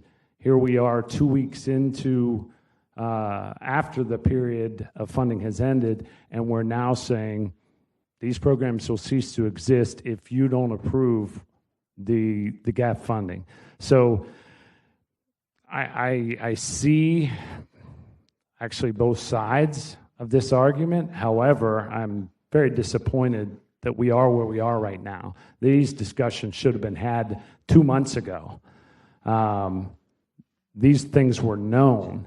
So that's very disappointing that the administration wasn't working with us to be able to work through, talk through, and see if we were going to work together to support an extension for gap funding. So I haven't seen the details. So, again, disappointing. We're doing this during the council meeting versus having other meetings way ahead of time. So I'm inclined, given they've already waited beyond the funding period when it was shut off, I'm inclined to support an initial deferral, and let's have additional time to look at the details and sort through this. All right, thank you, Colonel Miller. Next, let's go to Bill Delaney. To the chair, if possible, I would like to have Mr. Weinstein speak on that as a response to Councilmember Miller's comments. Mr. Weinstein. If I could, just 30 seconds. We may have to work on a better communication. We did reach out, send messages to all council members about this particular bill, asking if there were any questions to get back to us. I guess because of the services provided, maybe you didn't get a sense that these programs would literally go away from the introduction that you got, but we did reach out, and maybe in the future we'll have to be more formidable in the information we send to the original inquiry if you want to get back to us and ask us questions. I know you get a lot of them. There's a lot of bills, but we did go through the normal process, and maybe that normal process isn't quite adequate. We looked at all the different things we were doing. These were different in that the emergency for health and what have you rose to the top, and these are the ones we wanted to make sure so they didn't do away with the infrastructure that they built to get to the year and 3 quarters that they got to, have to totally disassemble and come back if you, during the budget process, want to continue these services. The debate will be during finance, but we'd hate to wait and let these organizations disassemble the structure that they created. That's all. Thank you. Thank you, Mr. Chairman. Thank you. Mr. Goshi. Thank you. And thank you through the chair to Councilman Miller. One thing I just do want to add to that, yes, we did reach out to every single city council person, didn't hear back. But secondly, why wait until the end? And it's not really waiting till the end. We also were looking to see whether or not these programs were successful. So as we go through Q1, Q2, Q3, we're looking at the data ourselves as they're reporting it to us. And it's only after that, Q3 ended on March 30th for these programs in particular. And so as we ended the third quarter, we started realizing which of these programs do we want to even provide gap funding with. Remember, we had 7 programs that went through the mayor's transition budget. And these are the 4 that we felt like we needed to include gap funding for. So that's why it may seem like it was coming towards the end of the cycle, but we had to make sure ourselves as well that these were indeed successful programs. All right. Thank you, sir. Let me go to Councilwoman Clark Murray and then Ken Amaro. Thank you, Chair. Once again, thank you, Chair. So it does concern me greatly. I'm listening to, I heard Councilmember Miller in regards to the timing. And, I'm not exactly sure how that can be rectified. But if you look at the programs themselves, they seem to be critical programs. And I'm going to start with the 988 Mental Crisis Health Call Center.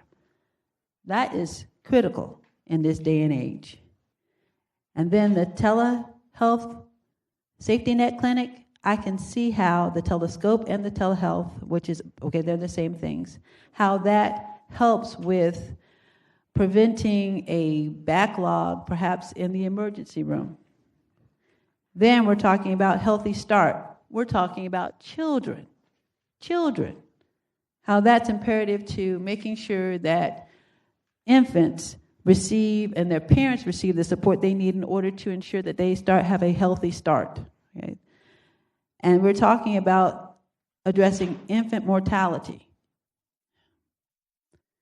Lastly, we're talking about supporting an elderly food insecurity program. So these don't seem to be non-necessity programs. These are programs that support our citizens. Specifically, we're talking about those who may be in a crisis, the very young, and in some cases, the very old. So I do respect the I'm going to say the kind of intuition that Councilmember Salem has in regards to these types of bills. I respect it greatly, and with his doctoral degree, I respect his PhD. Medical degree, because you're a pharmacist. I respect it greatly, but this is something that can't wait. There's a bill that we can wait. It's not critical, but each of these services and each of these programs are critical. And if this is what they need to fill the gap, then I think we need to allow it, and then for this upcoming budget, re-examine. And then that will give them the opportunity to give us the information that's needed to see whether or not these programs continue. So I am thinking that because these programs are in existence now, there are people who are depending upon them. And especially when we're talking about the mental health call center. That's not just the very young or the very old, that's anyone. And it's not just, when I think about the teens in this day and age, the young people, our own service providers' safety, so talking about firefighters, talking about police officers. So let's not just limit this and just think of it, oh, they didn't present this information to us in a timely fashion. And I know when you're talking about the law and you talk about financing, timeliness does matter. But let's look at the people. Do you see the people in this bill? The people are who really matters. How does this bill impact people? And it impacts people greatly. Thank you, Chair. Thank you, Ms. Murray. Councilman Amaro, you recognize. Thank you, Mr. Chair. I'll be brief. It's $1.2 million. The programs are already in operation, and perhaps I kind of despise this bureaucratic term of gap funding. It should have been funded from start to finish to begin with.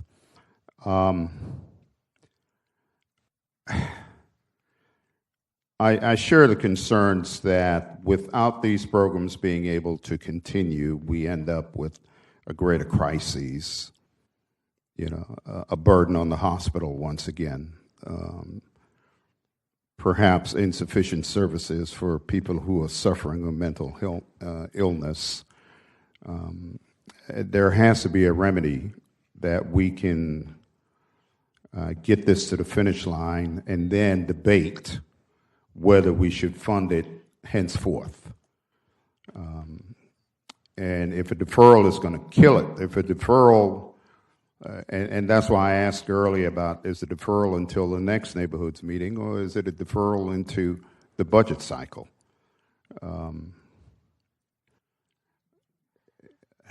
I did not see the email inviting the questions, but this is $1.2 million, and it's kind of chump change for programs that are already serving folks and getting things done. I don't think I'm ready to support a deferral today, sir. All right, thank you, sir. Okay. Mr. White. Yes, sir. Hopefully we can get somewhere. I understand the deferral process. I understand these programs. And there is some programs that really in my heart is challenging for me to just cut it off. What I would like to ask Dr. Salem, I understand where we're going, and I understand, and I agree with part of that. Can we back up and maybe give them $422,000? That gives them another 30 days so that these programs are just not cut off, and then we can all get our questions answered. I just have a problem with the telehousing, the suicide prevention line. I mean, that gives me great pause to think about that. Is that something you would consider, Dr. Salem? A couple of points that I'd like to make to my good friend. Number one, this bill is also in finance, and I've requested a deferral in finance as well, and I suspect that deferral will occur in finance, then which puts it in the hands of the president to decide what he wants to do with the bill, whether to put it on the agenda, the addendum, or how he wants to handle that. So I'd keep that in mind in this process. As I said, the 988 number, I'm told, and I did some research, that program will continue without any interruption in service. I have been so to answer your question, past President White, I would just soon see a straight deferral and let these programs compete with other programs that I would have liked to have seen funded 3 or 4 months ago that ran out of money, and let the process occur during the finance hearings. The mayor has potential for transfer authority if she wants to.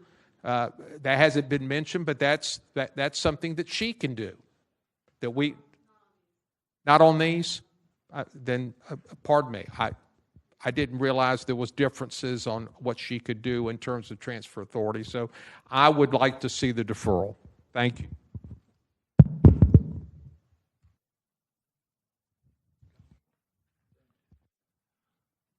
All right, so looking at all the points of concern here, and I'll go ahead to Councilwoman Clark Murray.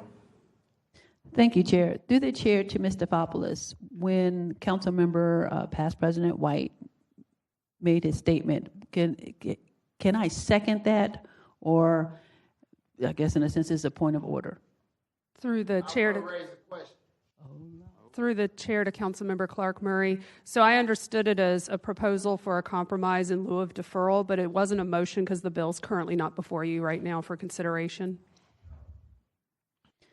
Thank you. But through the chair to the Councilmember White, if you would like to propose that motion, I will second it.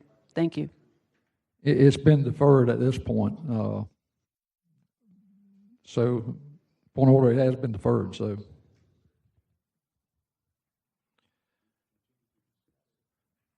So as this here will move on to finance, I think a better dive into it there would be had if there's some modifications to go with partial funding. Possibly I would like to see this come back in at least in the next neighborhoods meeting, to where we can get a lot better grip on it, where I don't think it needs to wait until the budget approval process. And so with the concerns, I think that I would like to see this come back at our next meeting once finance has had time to dig into it. So with that, we'll go ahead and move on. We'll defer 0428, and look at taking it up at our next meeting.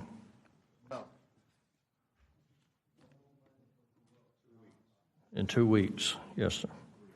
All right, moving on to our next item, number 14, 2025-0429. I got a motion and a second on the amendment. All in favor, say aye. Aye.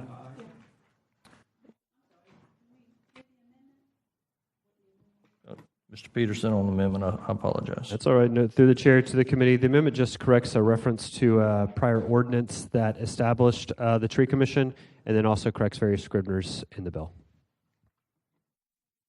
Okay. All in favor, say yea.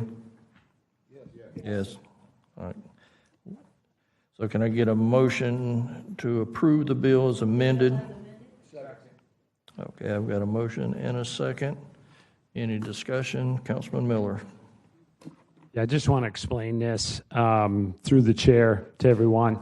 Normally this body, the committees, and the overall council would not be seeing any of the tree commission project plannings, but our whole body approved a change to the threshold for which projects would come before the full council, and that threshold is now $300,000. So because this project is over $300,000, the new requirement over the last, this past year when it was approved, the new requirement is that they come back to us. So that's why this is before this committee and then the full body.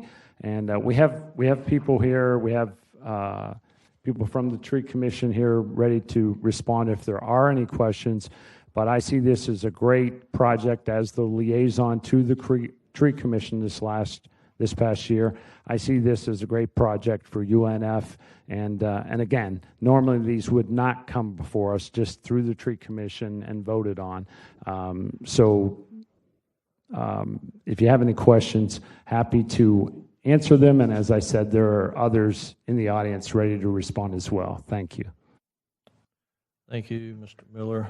No other speakers on the queue. We'll go ahead and open the ballot.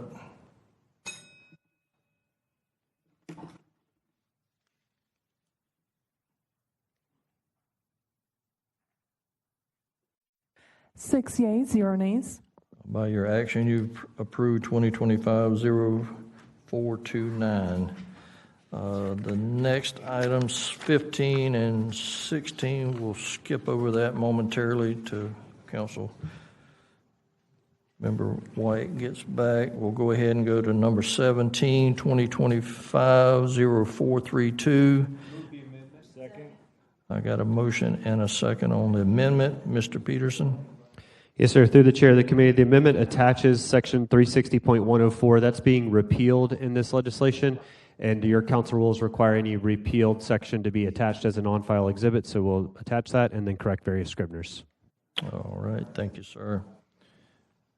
No questions on the queue for the amendment. All in favor, say aye. Yay. Aye. By your action, you've approved the amendment.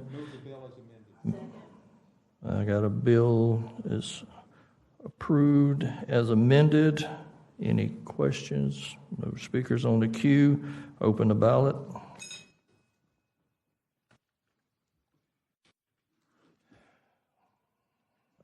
Seven yeas, 0 nays. All right, by your action, you've approved 2025-0432. We'll drop back to item number 15, 2025-0434. I got a motion and a second on the amendment. Mr. Peterson, can you explain? Yes, sir. Through the chair of the committee, the amendment corrects some language. It includes carryover of funding through fiscal year 25-26. Includes the oversight department of the Grants and Contract Compliance Division, and then attaches a revised Exhibit 2, which is the budget amendment comparison to correct some scriveners. All right, thank you, sir. I've got a motion and a motion and a second on the amendment. All in favor say yay. Yay. All right, I've got a motion to approve the bill as amended. And I got Ms. Murray on the queue. Thank you, Chair. Through the chair to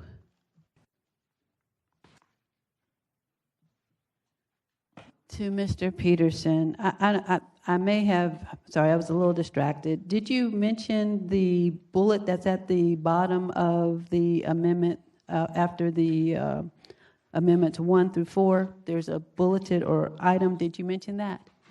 Through the chair to Councilmember Clark Murray, I did not mention that. That's not part of the amendment. That's just our best summary of what this is doing with the contract with the Baselli Foundation. Okay. Can you elaborate? Sure, and I'd see representatives from the Baselli Foundation to explain the needs for the changes. There are two things that are occurring with this legislation. It's extending the agreement from 9/30/25, that's the current end date, to April 30th of 26, so a 7-month extension. And then they are realigning some of the budgetary line items after they've gotten into the program and deciding where best to spend those dollars. It's still the same $500,000 contract, the same measurables, the same programs that they're operating, but they have made a business decision on it's better aligned in certain categories. If you look at Exhibit 2 of the legislation, that shows the original proposal, their amended request, and then an increase and decrease column for where the changes are occurring. All right, thank you. And so I did not examine the changes so Mr. Peterson, or maybe the representative or representatives from the Baselli Foundation, if you would come on down to the podium while I'm asking Mr. Peterson. So does this change, their changes that they've made, does that change the percentage of the funding that is being used for administrative costs? Because previously, all $500,000, $500,000, was being used for administrative costs and all the items that are in the green that, in my opinion, did not reference what they are doing with teachers to support teachers. So does the change reflect a lower percentage of their expenses, of their costs, out of that $500,000? Through the chair to Councilmember Clark Murray. So previously, I'm trying to do quick math. It looks like their administrative costs are actually going down in what was originally approved versus what they are requesting. There's about 380,000, approximately 380,000 of the 500,000 is going into operating expenses and then capital outlay for the program. The other 122,000 is going towards personnel and benefits for those personnel. That is a reduction. Trying to do quick math.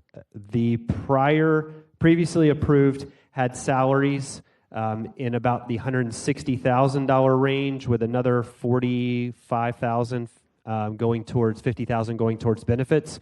So with the proposal before you, it's a reduction in the staffing and benefits from what you originally proposed. All right, thank you for that. Through the chair to go ahead and introduce yourself. Good morning. My name is Jen Virachoff, and I am the executive director of the Baselli Foundation. Okay, thank you for that.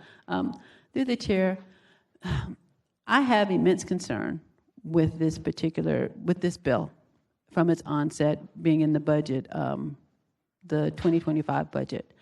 So and here's one of the reasons why I have an issue, is because since 2007, the Baselli Foundation has received $228,000 from the city, but they did not complete the report. And Mr. Peterson, if you ever have received a report since the last time we talked about this, you are welcome to intervene and correct me. There's no report in regards to what was done with those funds. So just using common sense, why would the city propose to give you, and not you, the Baselli Foundation, $500,000 when you did not comply with the requirements of the previous grants that were given to the Baselli Foundation by simply completing the report? Through the chair to Councilwoman Clark Murray, thank you for your question. When we transitioned away from our after-school programs in 2017, we chose not to complete a full audit because we had no plans of requesting further funding from the city. And in an effort to be a good steward of our donors' contributions, we did a financial review, and it wasn't brought to my attention until we decided to apply for additional city funds that we were on the non-compliance list. And at that point, it had been 7 years since we transitioned away from after-school programs, and we were unable to find a CPA to complete a full audit at that time. And so that's why we moved forward with the legislation to be removed from the non-compliance list. However, for the last several years, we have completed a full financial audit. Thank you, thank you for that. Through the chair to Mr. Peterson, if you want to address what was just stated. Through the chair to Councilmember Clark Murray, what Ms. Virachoff stated is correct from the city's perspective. I can't speak for the Baselli Foundation, but yes, we never received that audit from the 2017. This council removed them from the non-compliance list so that they could begin applying for city dollars again.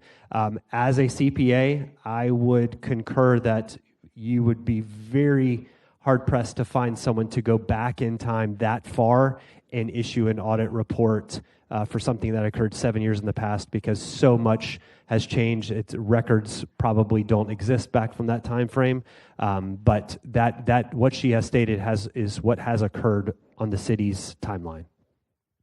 Thank you for that. So do you understand my angst with that being said? And you said that because, and I'm making sure I'm going to summarize what you said, because I want to make sure I'm understanding what you did say, is that your goal, and I'm sorry if I'm exhausting your patience, but this is $500,000, and I think about the roads that we could have used, that we could use this money for, if this Baselli Foundation is not going to give us a report about $500,000 that they're requesting, and they didn't give us a report about the $228,000 that they requested previously. So you said that you did not send the audit or the report because you had no intention of seeking more funding from the city? Is that what you stated. Am I understanding correctly? Through the chair to Councilwoman Clark Murray, we chose to not complete a full financial audit, which is a requirement of the city, but not necessary for our foundation. And through our CPA, a financial review is sufficient. And because we didn't have plans to move forward with additional city funding requests, we chose to be a good steward of our funds because full financial audits are very costly. Thank you for that. So the city, you're requesting $500,000 from the city. How much funding do you have from private donors? You can just tell me, like, the $500,000 will be a percentage of, what percentage of your total funding that you need? Through the chair to Councilwoman Clark Murray, our budget is approximately over $1 million. Okay, all right. I'm going to leave it at that. Clearly, to my colleagues, many of you sit on finance, and many of you talk. We've talked about the fiscal responsibility that we have to the city, to the taxpayers, and it just concerns me greatly that we have an entity who's coming back and asking for $500,000, and they didn't give us accountability for what they did for the 228,000 that they received over the past almost 20 years. So you don't need to wonder. Clark Murray is going to be a no on this. And once again, I think about those who pay their property taxes every year and they contribute to their general fund, and it would be a disservice to them to give this foundation an additional amount of money when they have not reported what they needed to report in order to justify the funds that they have received. Thank you, Chair. Thank you. All right, Dr. Salem. Just wanted to, through the chair, clarify a couple of points. One, the money's been appropriated. Money was appropriated in the budget, I think, last year. It came through the Finance Committee. And so the money's there. All they're asking for is to reallocate some dollars within their budget. That's point number one. Point number two, this council voted to allow them back into the system. That was a vote of the council. So we agreed, I think it was about a year ago or before that appropriation, to allow them, even though they had that incident in 2017, to bring them back in. So, and now they're just asking for a reallocation of their budget. So I think we're mixing apples and oranges. Thank you. Thank you, sir. I call the question.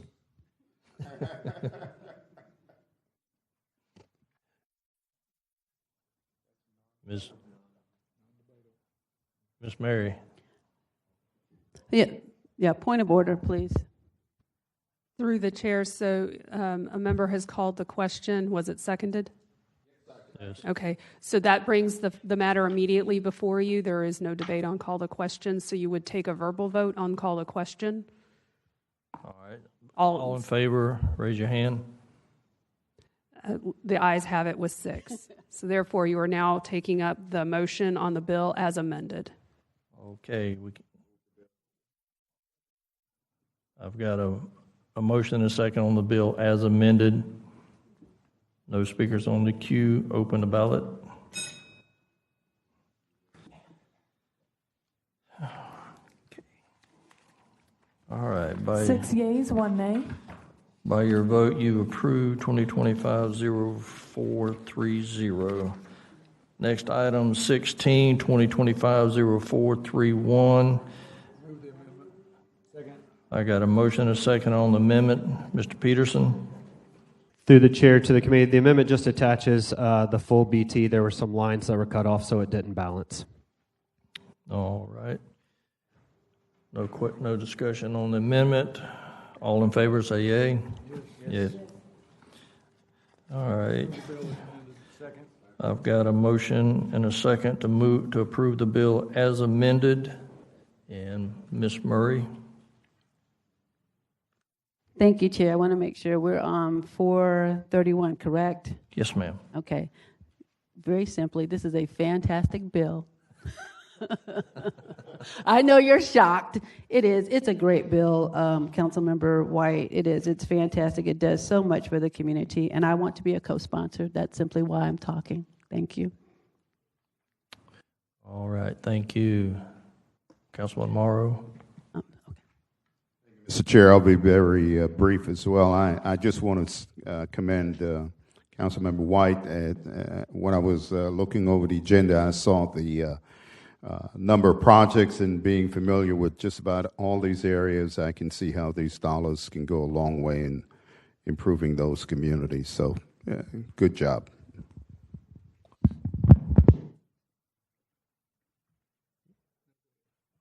Colonel Miller. Thank you, Mr. Chair. Through the chair, along the same lines as what Councilman Amaro said, real quick, as I look down through these various projects, there are a lot of areas that don't often get a lot of loving, and quite a few of them are mentioned right here, and it's just a good way of being able to show some love and appreciation and improve quality of life. So again, I join my colleagues in applauding Councilmember, past Council President White in presenting this bill. There are a lot of people will appreciate this money, and some of these areas will go a long, long way. So thank you very much. All right, thank you. Past President White. Thank you. I want to thank my colleagues, but I also want to thank Mr. Joseph for putting this together, and people realize this comes from the Trail Ridge Mitigation Fund. There's 3 dumps in District 12, and that's this. You get a quarter a ton, and they have to be spent in parks. So that's what the funding's for, and we let it build up to a point that we can actually do some good with big enough figures that you can see the difference in all these parks. But thank you all for your support. All right. No other speakers in the queue. I would just like to commend Past President White and Darrell Joseph for putting this together. I know the equestrian facility is desperately in need out there, and I think this will be greatly received for a lot of items they need to have fixed out there. So with that, we've got a motion to approve and a second on the amendment, and we'll go ahead and open the ballot.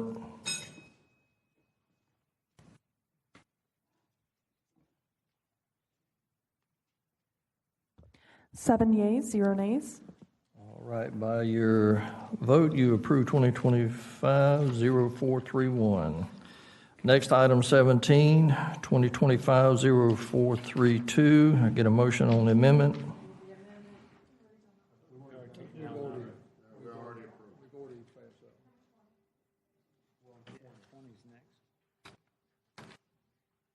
We already did. Item 17.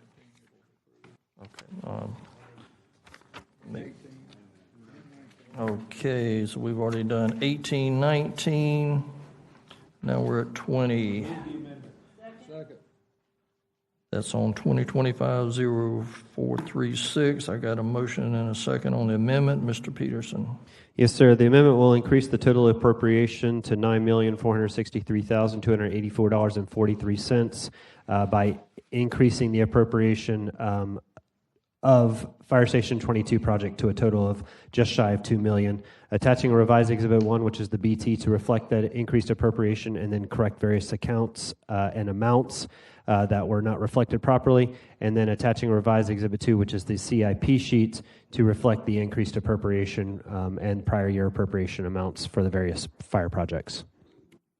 All right, very good. So we're on the amendment. Councilman Morrow, are you on the amendment? Okay, so on the amendment, I've got a motion and a second. All in favor, say yay. Yay. Yay. Amendment passes, so can I get a motion to approve the bill as amended? Second. So I've got a motion and a second. Councilman Amaro, you're recognized. Thank you, Mr. Chair. Chief Golden, if you would, please. Station 66, which has been in the works for a number of years, and before Chief Powers left, Mr. Gay and I things were initiated to get this project going. And if I'm interpreting this correctly, $1 million is going away from that project? Yeah, to the chair, through the chair.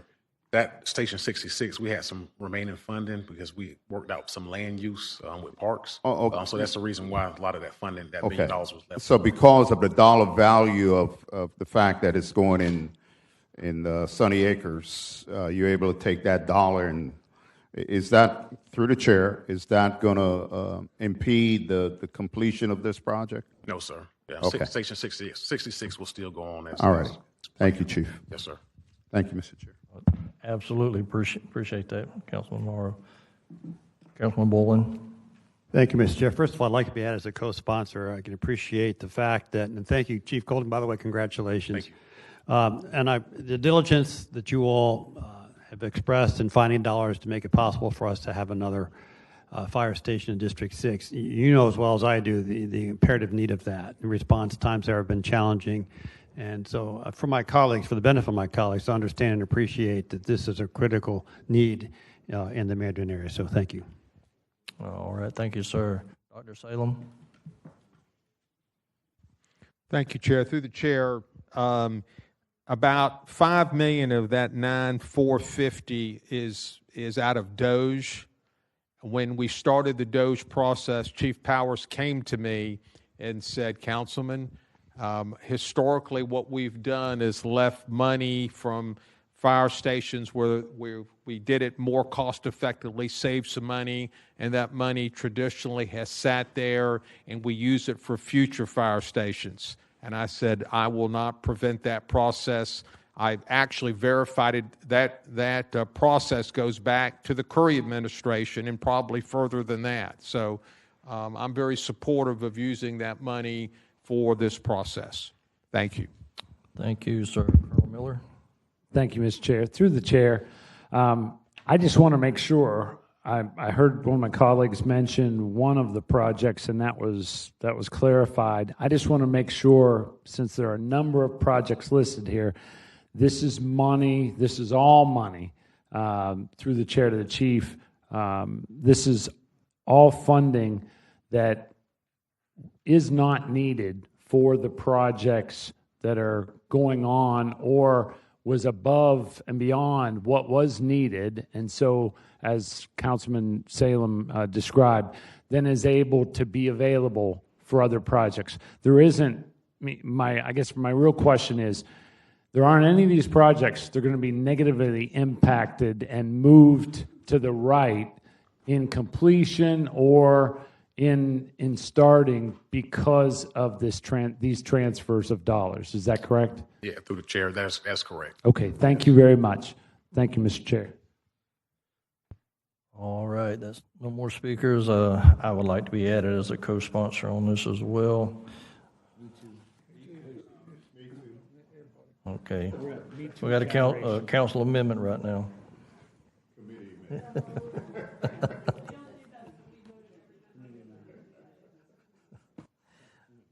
All right.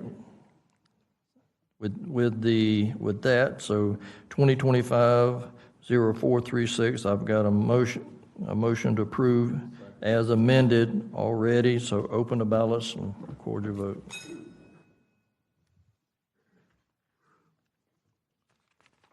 Seven yeas, 0 nays. By your action, you have approved 2025-0436. Next item, 21-025-0448 has been deferred.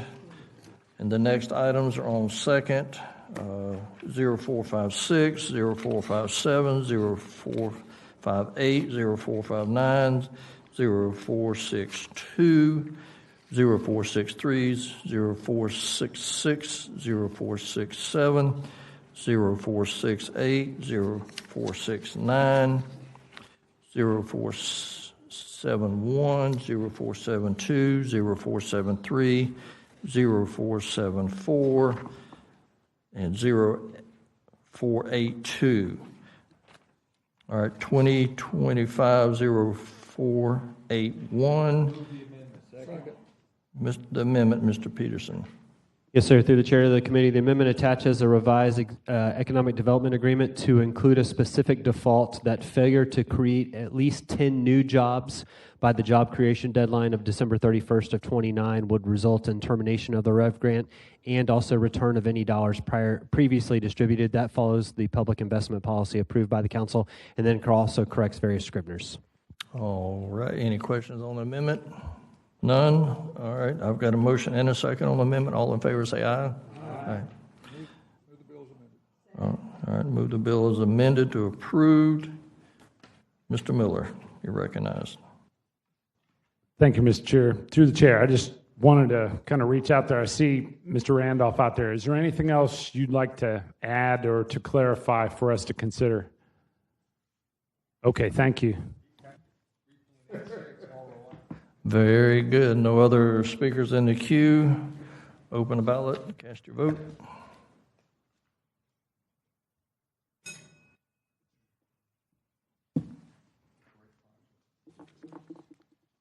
Seven yeas, 0 nays. By your action, you've approved 2025-0481, and by that vote,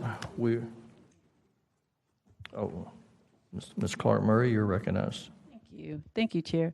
Through the chair to Ms. Stefopoulos. So my bill, 2025-0394, it is current legislation that was passed by the state legislators and the governor is going to impact this bill greatly. Can I make a motion to withdraw the bill as the bill's introducer at this time? Through the chair to Councilmember Clark Murray, yes, you can. Okay. You can go ahead and move to withdraw it, even though it was marked to defer, so long as the chair has no objection to that. All right. Thank you for that. So through the chair to the committee, as many of you probably know, legislation that was approved and took effect on July the 1st is going to impact the bill. This bill would have done some rezoning in regards to RV parks to put us in basically in alignment with many of our other counties and their ordinances regarding RV parks. So with this, the legislation that was passed and signed by the governor this past session, it in a sense, it makes the actions that I wanted to take in this bill basically null and void. And so with that, I'd like to make a motion to withdraw the bill. Can we, I need to confirm the number. Item number 6, Mr. Chair, 2025-394 is the item that she is speaking to. Okay, so 2025-0394. Okay, so we have a motion to withdraw. And a second. All in favor? The ballot vote. Open the ballot, please, and cast your vote.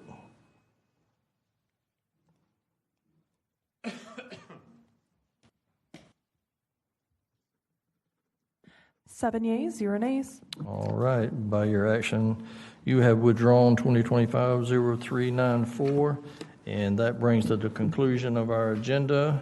No other comments. We are fully adjourned. We're back.